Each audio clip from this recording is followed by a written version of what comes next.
LDNRBS. We're back. We've got another guest in the building. Guests in the building. I know I've already been corrected on the way I'm saying this, so I'm definitely going to make sure I say this properly this time. Guap magazine, people. Let's give him a clap out here. For sure. LDNRBS and Guap magazine in the building. Now, guys, yes. Where do I start with this one? Tell me about what you guys have created first and foremost. Okay, well, I'm Jide, and that's my bro Ibrahim. And firstly, we're just friends, you know. Yeah. We're just friends, like, and we're not friends. Man, he was looking at it like, no, I'm not sure. Like, yeah, he's lying about it. But well, we started as friends. Yeah. How long you known each other? Since college, and that's what, so like 6-7 years. Yeah. So it's been a long time, and then like literally when we was at university, so went to the same college, went to the same university, and then around the time we were just going through things individually, and we said, you know what, it's the right time to create something. So what did you two study? I studied accounting and finance. Yeah. Real? And you computing and business administration. And then you got into this. I want to shake both your hands already across the room for the answers you just gave. That's definitely just eclectic. No, for me, I used to do music. Okay. He's a gram kid. Do a lot of people know this? Younger Max stuff. No. What was your name? Don't expose him, please. What was his name? You're gonna spend a couple bars. Yeah. No. So what kind? I used to make music, so that's where I learned all the skills of like editing and video stuff. That's how that side came. When did you stop? What, making? You never stopped, did you? Grime. Yeah. Music. No, just in general music. Who said I stopped? Oh, you ain't stopped. No, I'm just saying who said that. Oh, you ain't stopped then? No, I'm just saying who said that. You got a 16 for us. No, I don't do grime, innit? I'm just saying. So what? Okay, you do general just. No, I'm just saying that you never know, innit? I might do. Real. We got an album coming out next year, guys. No, you never know, innit? Man. But I don't MC no more, and that's what I was known for. Yeah. Well, why didn't you stop? Why'd you stop MCing then? Life, innit? Life. I progressed as a person, and I didn't feel grime reflected me, so I stopped making music. And I was more on the journey of like wanting to be successful as like a businessman and stuff, and that's how. That's interesting because I think there's a lot of people, especially in London, like young black people in London from a certain area too. You come up and you want to be a spitter. You want to be the best at high school, going, I'm the best. What? No one can say nothing. Yeah. What made you think, okay, you know what? I want to be a businessman rather than just that spitter that's gonna potentially go somewhere, that one of 100. You know what, as I was getting to like college and uni, I started not rating myself. Real? Yeah, for real. Like I started thinking the music I'm making is rubbish. Did any of your friends say this? No. So your friends, like everyone's still supporting me, but I just thought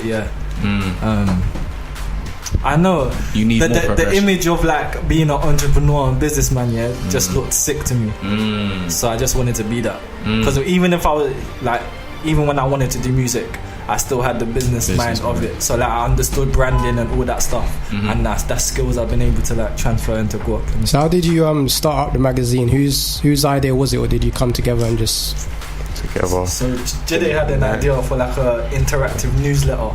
That was the initial plans. So it was going to be an interactive newsletter interviewing young people from our society doing things, and it would be like a subscription thing where that people pay us a certain amount and then we send them the newsletter, but it would all be video content rather than written content. So that's what it developed from. And what made you guys flip the script and go, because you could have made just another magazine that's a sick magazine, you flipped the script and said, I'm gonna make a video magazine. Now tell me where that came from. It was a conference, innit, or networking event. So like initially we had set the date for us to launch, which was going to be May 1st, and we was working towards that, getting all the video content ready, and it was just going to be online initially.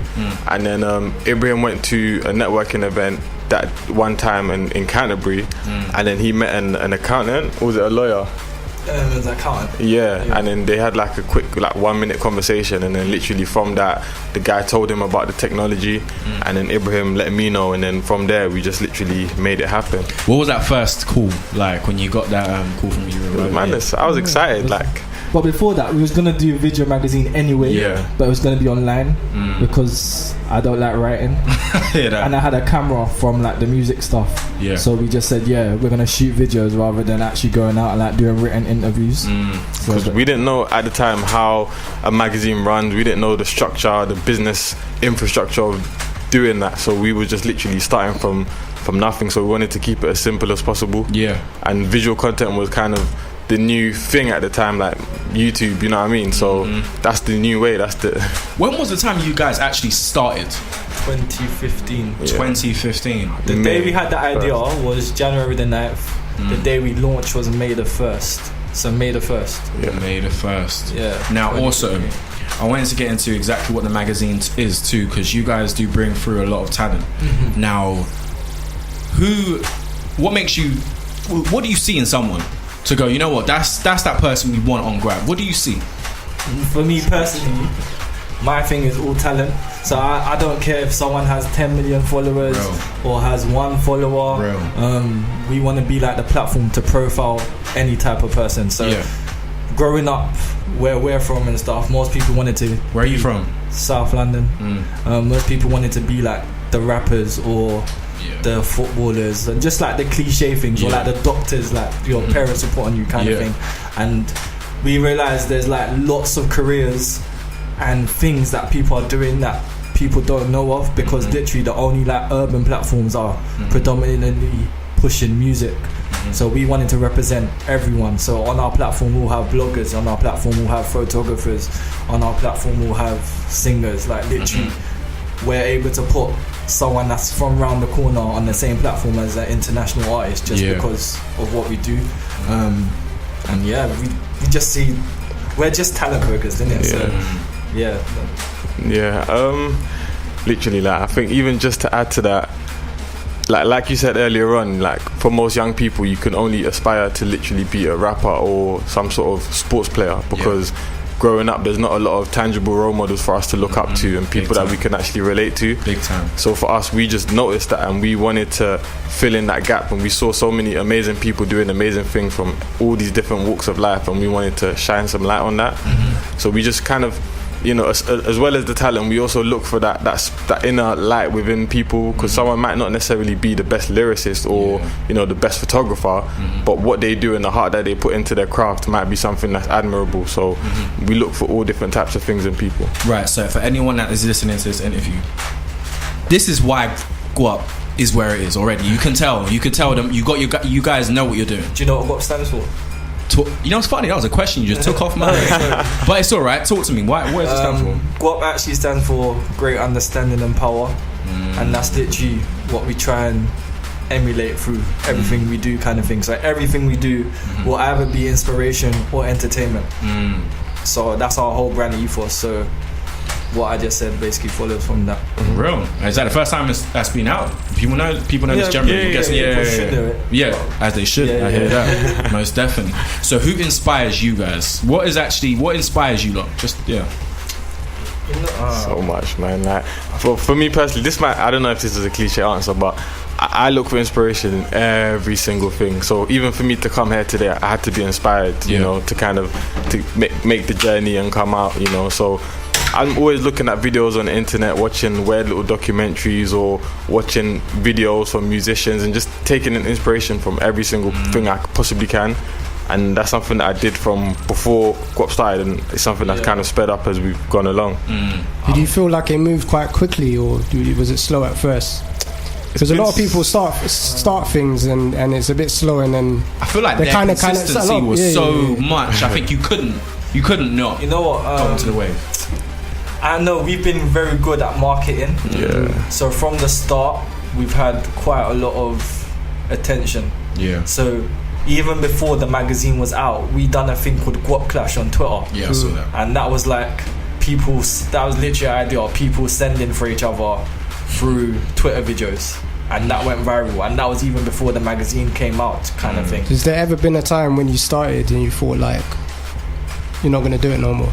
No, never. Never. You can't, because it's the life you choose, isn't it? It's not like a job. Well, it is a job, but I mean, it don't feel like it. If you've chosen the job, you can't just Well, you can just quit, but why would you, innit? It's part. It's part. Shout out to those people that quit. No need to do that for sure. Regardless, like even if I do quit, I'm not even saying we won't quit, or like it won't be quitting, because it would be me changing into Retiring. not even not even retiring. It'll be like changing into another career that has probably developed through the networks I've built through Guap or something. So it wouldn't even be retiring. It'll just be going into a different avenue. Yeah, kind of thing. Where do you guys see Guap going in terms of? Yeah, where do you see it going? Well, in the next few years? We want to be a multinational conglomerate. So we look up to brands like Vice. Yeah. And like their turnover is like $1 billion a year. So and they work in all different types of sectors to do with the creative and talent. So we just want to be a platform for young people all across the world. Is there anything that makes you better than Vice? We're more organic. Yeah. We have actually, like, everyone we connect with, we have personal relationships with. Yeah. Like, it's not literally, we don't catch people when they're hot. We catch people on the come up. Yeah. So we grow with them. So the more we grow, the better for them. The better, the more they grow, the better for us, kind of thing. There's a working relationship kind of thing. And I say that we're like a living, breathing magazine, because you engage with someone who, you know, through us, you know, we introduce you to this new talent, and then from there you then follow them and you kind of see their journey, and we do different bits and pieces with them. So it's like, it's continuous, you know. Yeah. But Vice is sick. Yeah, Vice is definitely sick. Now, also, who right now, like anyone recently that you've seen, anyone on the come up in any field that you have seen and thought, yeah, this is someone potentially that we're feeling? Oh, there's so many people. Yeah, that's just an open question. Right now, I'm feeling a girl called Karte. Okay. I should write down these names as you're saying. There's a girl called IMDDB. Oh yeah, of course. Kia Blue, Yiga, Prince Mini, Richia. There's so many names. Too many. Those are all musicians. Yeah. I could go on forever. Like that was musicians. Yeah, that was musicians. Well, we've got an event coming up on the weekend. Real. And we've got some of the best talent in the UK that's going to be coming and giving talks. So we're working with people like the Slumflower, Jesse Bernard, Sophia Tassu, Seshi from I Am Next. Real. So like these are people who kind of have their feet on the ground within the culture, and they're doing things. So those are the kind of people that we surround ourselves with. Real. Wow. Also, I see people tweeting in too. Got Latoya saying that she's enjoying this interview. But thank you, Latoya. Most definitely. Now, guys, I have to ask you one of these crunch questions. Now, I have to go in and say it. I have to. And I have a feeling you guys can give me an honest answer out here. No backing out, yeah. No backing out. Cool. No backing out. So, you're on a raft. And obviously, okay, no, I'm going to say this before I say this now, and then let you guys know. One of your past covers had Koji Radical, Nux, and SNE. Yeah. Now, you're on a raft now. You're out here. You've got SNE, you've got Nux, and you've got Koji sitting on this raft. You can only save one of these guys. One of these artists can get saved. I want you to have two separate answers. Which one's getting saved? I know what I'm going to say. I already know my answer. Oh, that was quick. Now, you know what, Yeah. I'll probably save Nux, Real. Just because, my guy. Like, Nux is someone who we've supported his journey from, like, from early kind of thing. Koji Radical has a lot of fans, so they'll probably save him. True. And very easily. I don't think Nux has reached his peak yet. So obviously I'll save him so he can do his thing. Nux, there we go. Nux has been saved. Yeah. 21 candles out here. Okay, so I have to save another person, or you can save whoever you want. Okay. But you gotta explain it just the way. Yeah. Well, so I can only save one. Yeah, but you gotta explain the other two too at the same time. That size was life. Do you know what it is? I love all of them. Let's just put that out there. That's the reason why they were on the cover. But I was gonna say something different before, but I think I'll save Koji. Okay.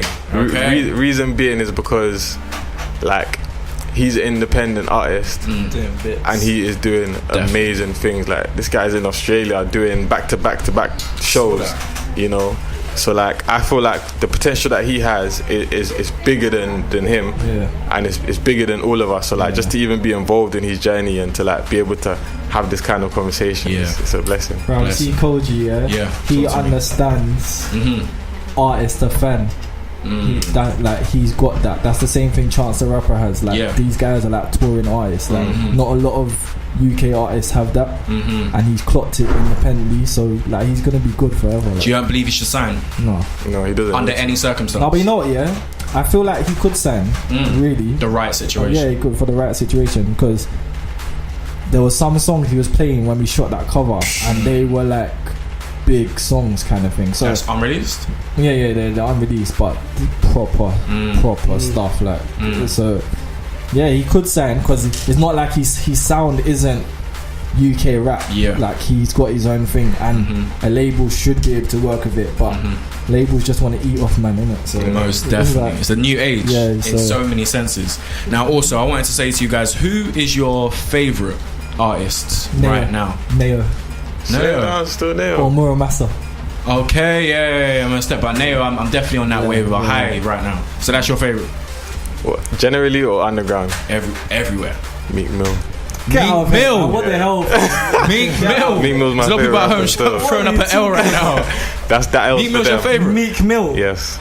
He's alright still. He's not my favorite. He's alright. Meek Mill. You came with big radio. I wouldn't say he's my favorite. He's alright still.